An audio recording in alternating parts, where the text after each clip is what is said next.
Welcome to the Wedding Songs Podcast, featuring newly released songs you need to know and the tried and true classics. Get song ideas from the time guests arrive until the last dance of the reception. And now your host, Matt Campbell, founder of MyWeddingSongs.com.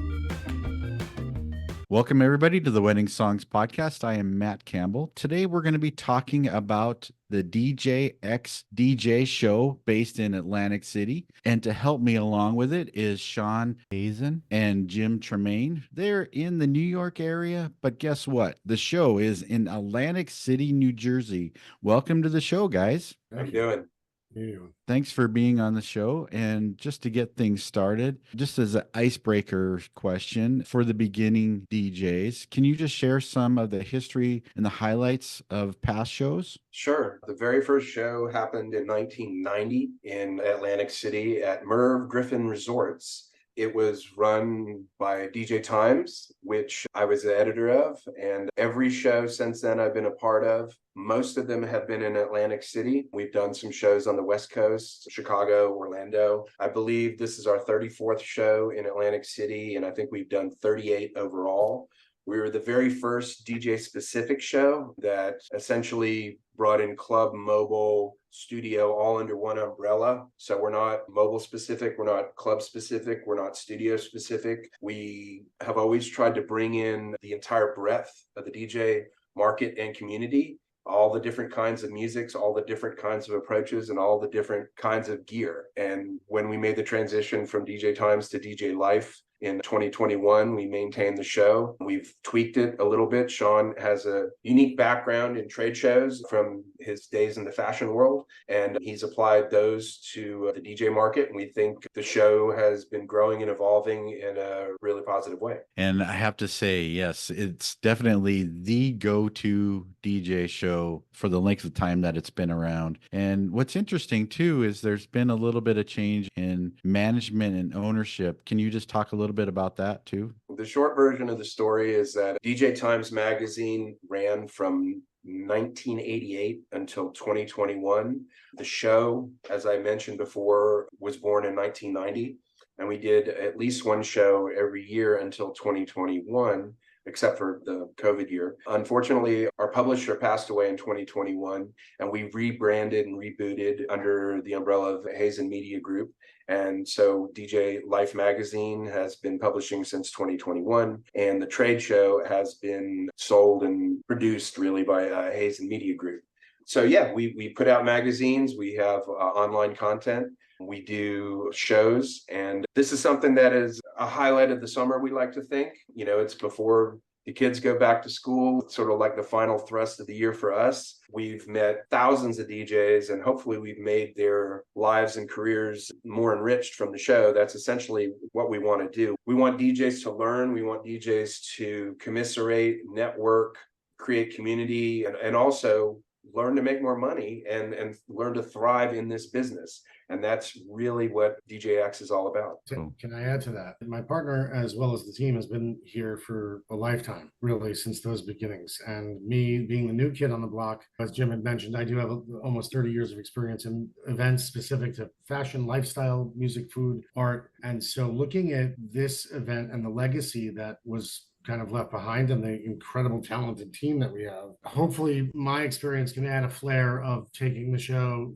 where we preserve the direction or preserve the legacy that it is, but evolve the direction and expand the direction of the show. And Matt, you and I have talked, I think, a bit about that along the way as well. And so each year we try to introduce newness and some factors to the show. I'm sure we'll talk about some of that a little bit later in the podcast, so we'll go from there. But what's interesting is the parallels to my previous experiences are, you know, and one thing I say often is that the world I came from was 5,500 years old, and the world that we are in is 50 years old for the most part. And when you look at it from that angle, my hope is that we can bring some of the opportunities or shortcuts or obstacles that we can get around or avoid altogether as an industry. Robin, my partner, and I, as well as the team, really believe in our responsibility to the DJ community to help find solutions to challenges that exist. We spend a lot of time talking to the market and And to add to what Jim had said is beyond content online and magazines, newsletters, emails, we try to provide content or information and distribute that in any way somebody's going to read it. So that could be on your Apple News, it could be on your Google News, it could be eventually a TV show we're working towards, or podcasts of our own, as we talked about. So there's, aside from the traditional round of media and how people are reading or visualizing what we do, and it's very collaborative with the market, as you know. And so our goal is to continue to enhance and understand what the needs are and bring this market forward every day. It is a challenge. The media is constantly changing, as we all know. That's for sure. So if you would, before we go any further, just briefly introduce yourselves to everybody. Jim Tremayne, editor, DJ Life Magazine, co-organizer, DJX Trade Show. I live in New York City, and I've been basically working for this show and a version of this magazine since 1990. Grew up in Georgia, University of Georgia, journalism school grad, and Atlanta Braves fan. I'm going to start with a New York Yankees fan. On that front, Shawn Hazan. I am a partner in Hazan Media Group with Robin, my partner, who, like I said, been with the company for a while, as well as the team. I've been 30 odd years in event media production and lifestyle space. New York based, always lived here, went to school here, and I'm pretty enamored by the passion that exists in this industry. And thank God we have people like Jim and our team that teach me every day more and more about this industry, which I'm enthralled by. So it's a passion I've always had in the event world, and to see what goes on in the DJ world is beyond exciting. I love your guys' passion too, because just managing the show, I think you have to have that passion. Speaking of the show, let's get into the show details a little bit more. So including the big names, who are some of the show floor exhibitors that people can expect this year? Before we go there, one of the things that we try to do on the side of representing the show to our audience is really making a point of representing a good percentage, 15 to 20% of the show as new to the show experience. And so we've got a bunch of new brands on the floor. As I look, the big names are, of course, there. You'll have the Pioneers and the Mixwares and the Hercules, the AM&S groups, of course. But this year we'll have a little bit more of a shopping experience. So we'll have some style. There's a group called DJ Style that's out there that we're working with. In the photo booth world, we've seen some experience and increases there. In the lighting world, we see much more prevalence like we do in the PA and audio space. To name specifically,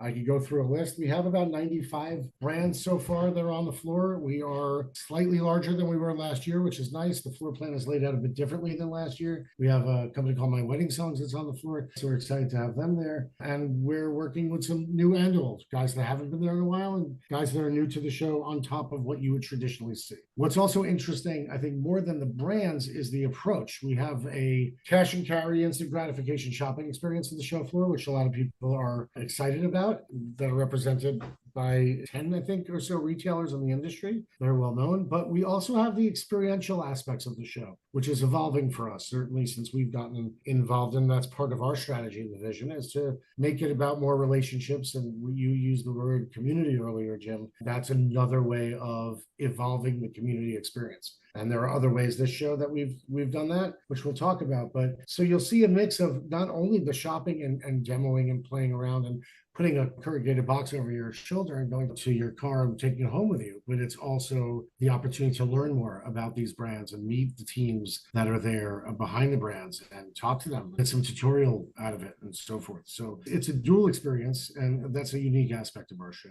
Yeah, we have more demo rooms and sponsored seminars than we've ever had. And some of them are the tried and true, the QSCs of the world, RCF, Bass Boss, etc. So we're very excited about that, where attendees can go and actually experience the sound in a room that's far away from the exhibit floor. Let's talk a little bit more about the exhibitor floor, because one of the things that you guys have been promoting new this year is what's called the Edit Studio. Can you describe what this is? The idea behind it is that the market has evolved so much. We've always seen DJs making music, but we're now seeing, certainly since COVID, we're seeing a lot more DJs doing podcasts, doing YouTube channels, doing a variety of influencer specific platforms.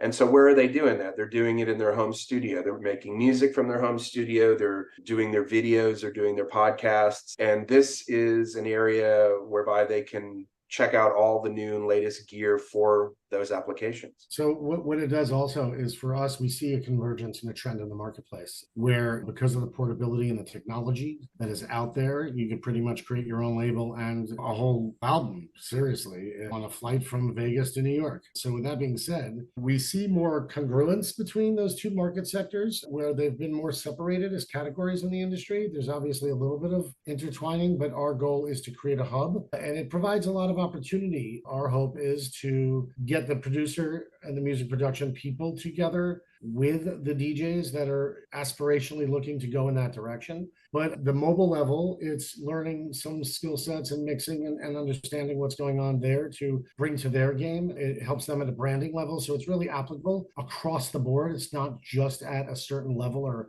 profile of a particular DJ. What I think it also does is creates opportunity to enhance the community that we have as opposed to two circles. They're kind of overlapping, and we're seeing that grow, and we see that in attendance numbers as well. We also think it's a benefit to the brands that participate on the floor. Many of them have these areas or categories within what they represent to the marketplace, and this gives them an opportunity to, whether it's budgetarily align in one location and coalesce around that. We anticipate the Edit Studio, which is a small neighborhood today. It's a curated turnkey solution. It's very clean. It's a concept that we think is, as a neighborhood, will grow. And an offshoot of that, if you will, is we have an influencer space outside the floor, which gives an opportunity for folks like yourself that have podcasts. We're reverse engineering the online experience and bringing the streamer, if you will, live to the registration side of the show and give them an opportunity to speak live from the show and communicate with their audience versus making a comment on the chat column, raising their hand or saying something in front of you.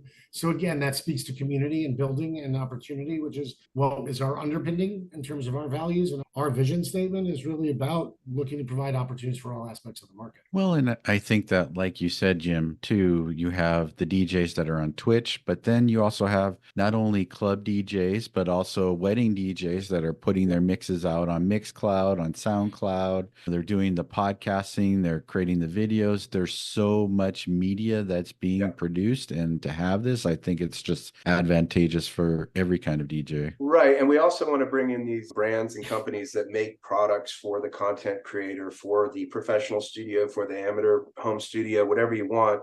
We want to be a one-stop shop for them. We also still want to convince the pro audio market that you got to pay attention to the DJs. They're very powerful. And as you said, with the content creators, they're on a variety of platforms. There's a variety of topics out there, and it's almost overwhelming. I mean, you can really go down the rabbit hole pretty far just clicking around YouTube, and it's amazing. Almost anybody who's interesting or comes up with interesting topics or interesting guests, you can hold people's attention for a while. And all the products that you need to do that will be at DJX.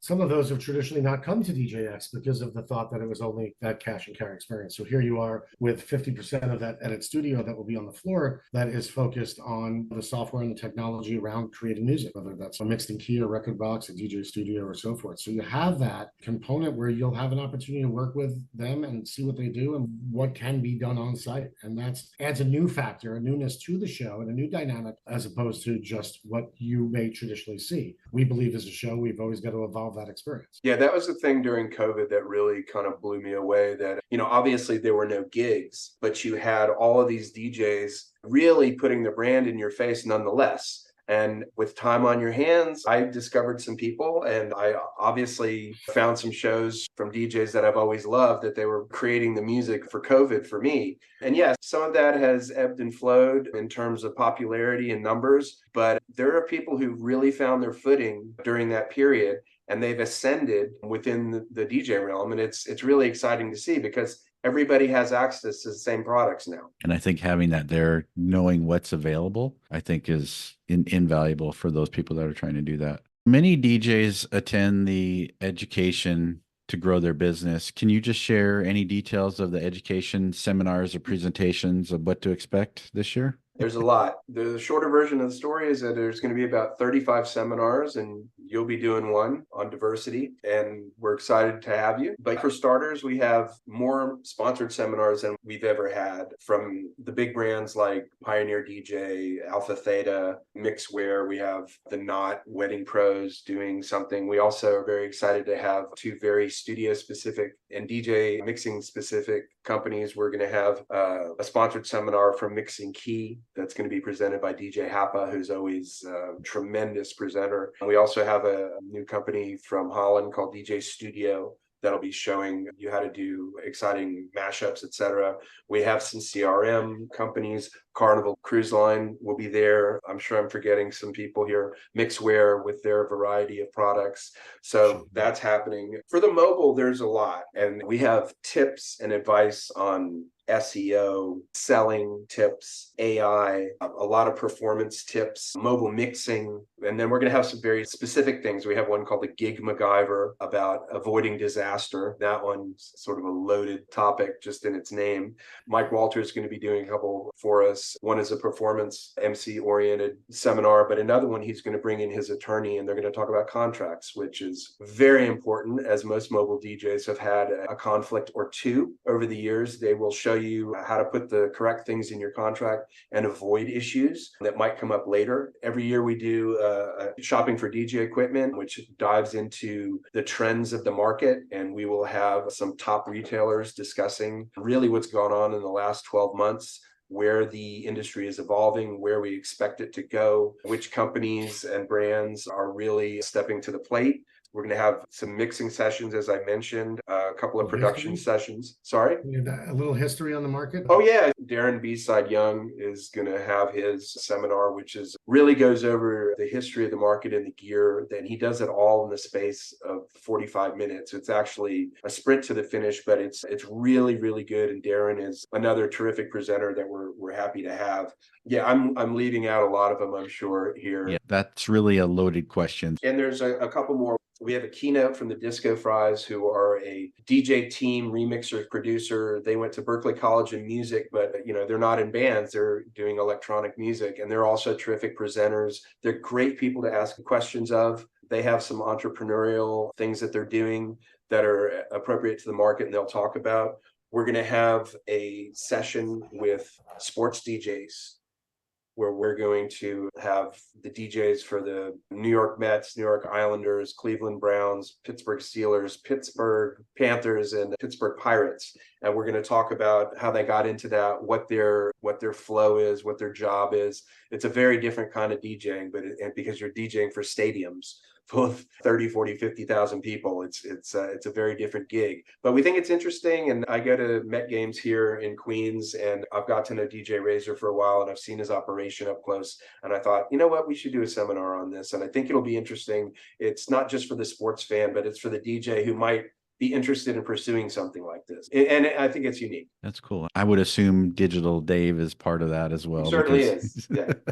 Even though I'm not in that industry, it's fascinating to me. Well, both of those guys still do lots of gigs beyond that. Razor came up as a remixer producer in the New York house music scene in the 90s, had #1 hits on the dance chart, and he has transitioned into this world. He also does high-end mobiles out on Long Island, and Dave is all over the place. I mean, I don't know when he sleeps. So yeah, we think it'll be good, and that'll probably be on Wednesday, the 7th of August. Very cool. Time for a quick break from the show to let you know about the Wedding Music Letter. Are you struggling to find the wedding songs that match your personality and music style? Are you having a hard time keeping up with the new wedding songs being released? Then subscribe today to the Wedding Music Letter by going to my website, myweddingsongs.com, and clicking on the Join Now button. Every Wednesday, you'll get song ideas to build your wedding playlists. On the last day of the month, you'll get all of the new wedding songs released from the prior month. So subscribe today and join over 7,000 other engaged couples and wedding pros by going to myweddingsongs.com and joining the Wedding Music Letter today. Now back to the show.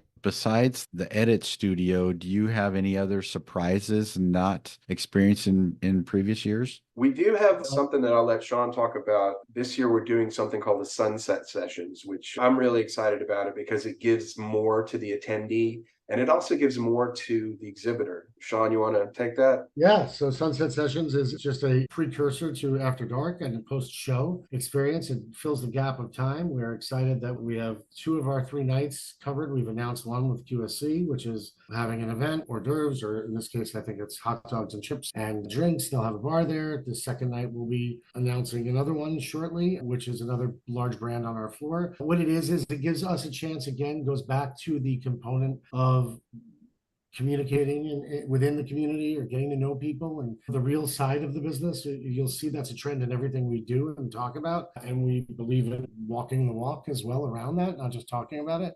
So it's a chance for people to gather and get together prior to a party. It's a more muted sound. It's not going to blow you away. You don't have to scream over a club and electric lights everywhere and lasers on you. As exciting as that is, it's not to take away from those events. But so we're excited that in the launch of it, we have our nights filled already. It was very much in demand. It gives that chance more, to Jim's point, for brands to communicate with the DJ community directly and get to know them. So we're excited about that. And that goes both ways. To that end, we have a location on the floor that we're launching for the first time called the DJX Annex, which is a meetup location. We'll have on the show floor from a distance from the stage the opportunity to sit down, relax, talk to fellow DJs. It'll just be seating and tables and a chance to kind of recharge. Throughout the floor, we will have, in collaboration with our brands, again, going more experientially, we will have service from coffee caffeination bars that'll be there, regular alcohol bars that you see on the floor traditionally. We'll have ice cream, a sweet spot that Chauvet is bringing to the table for us, which is nice. So it'll give a chance for us to, as for the DJs, to give the attendees to come together in different aspects of the floor. It's a much more well-balanced floor, from a wedding lounge to a shopping experience. We have announcing tomorrow and a very significant Instagrammable moment, if you will, but something very cool and dynamic and powerful that is representative of the DJ industry. So we'll stay tuned for that. We have a DIY experience, I think I mentioned earlier. So there's a little bit more engagement opportunity. And it's not just about shopping for product that a DJ will need. It's also about shopping for product that's in the periphery of the lifestyle and culture of the DJ.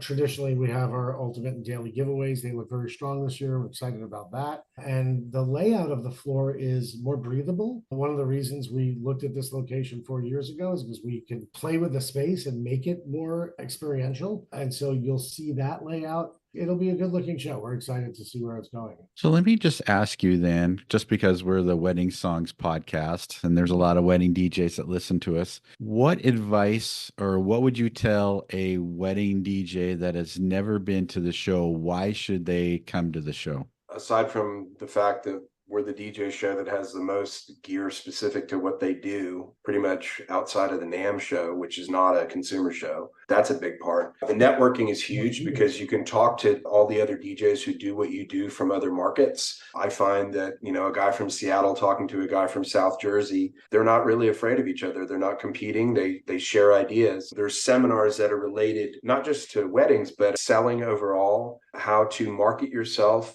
crucially online, which every DJ over a certain age has had that moment where they're like, how come this guy's getting the gigs and I'm not? It's like, well, they know how to do SEO. They know how to do all these newfangled things that you got to learn right now. And we have a track of those seminars for you. Also, it's a whole lot of fun. They're DJs for a reason. They like to be the party masters. They like to have a good time. They're type A personalities. And it's a really interesting group of folks. And we like to think that there's no other experience like it in the DJ market.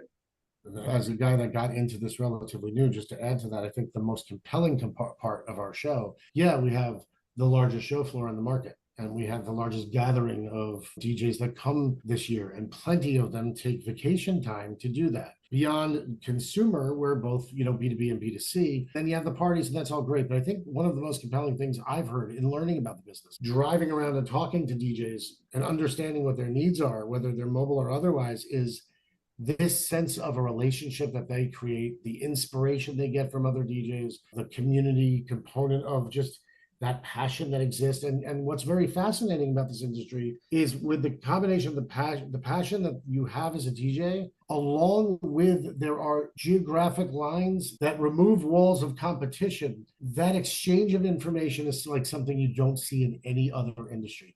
How many times have I heard stories of people saying, I was going to give up on DJing, and then I bumped into Matt Campbell or Jim Tremayne or this guy, and it reinvigorated me. And there was an inspiration. It pushed me to continue. And now my business is stronger than it's been.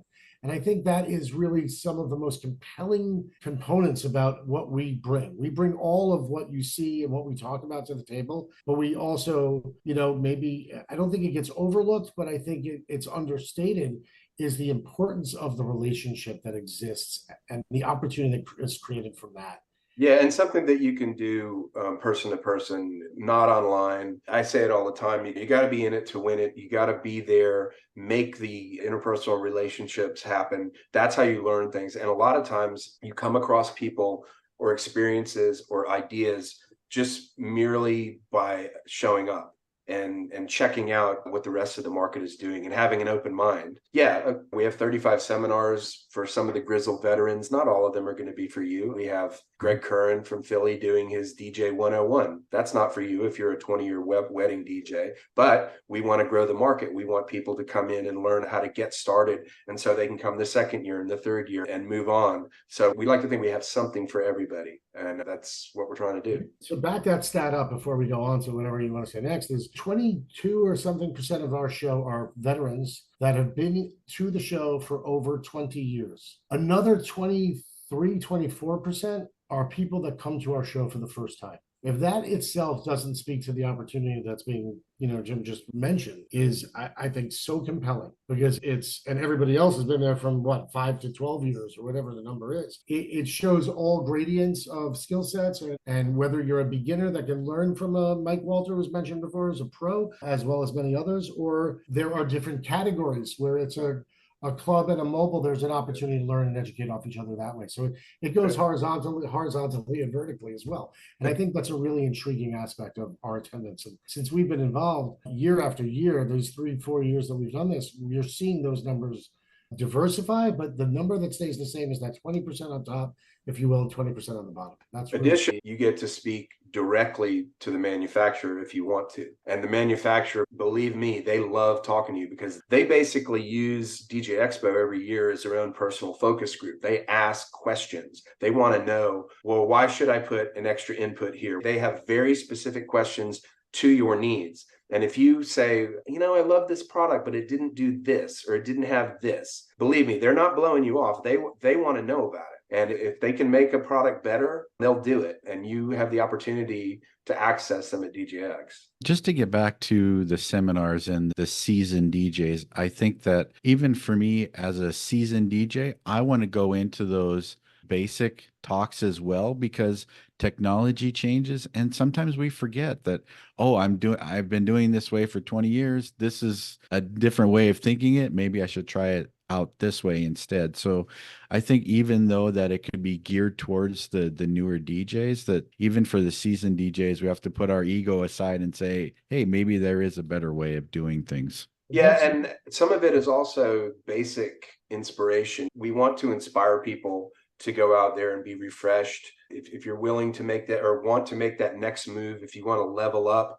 there are ways you can learn how to do that at our show. If you want to stay where you are, that's cool. The inspirations, I'm the same way. When I go to trade shows, sometimes I'm so in a fog of my job is I got to do this, I got to write about this, I got to do that. But I'll see that one other seminar at a trade show in maybe Amsterdam or Miami or Vegas or wherever, and I'll be like, you know what? That's why I do this, because that guy's got it right. And trust me, I borrow from the best. And you see that because our ticket sales on paid tickets, all access passes, so you get access to that education, has historically, the last 3 years, has been historically the highest it's ever been. And we see that again this year, which is intriguing, because when you look at that, those are the guys that are, they're going to be there at the floor, but also at the education. And you've got to think, based on that growth that we see in those tickets, not only is there 100% show up for the most part that they're going to verify on site and be there, but you're also getting the diversity within that. And there may be guys like you that are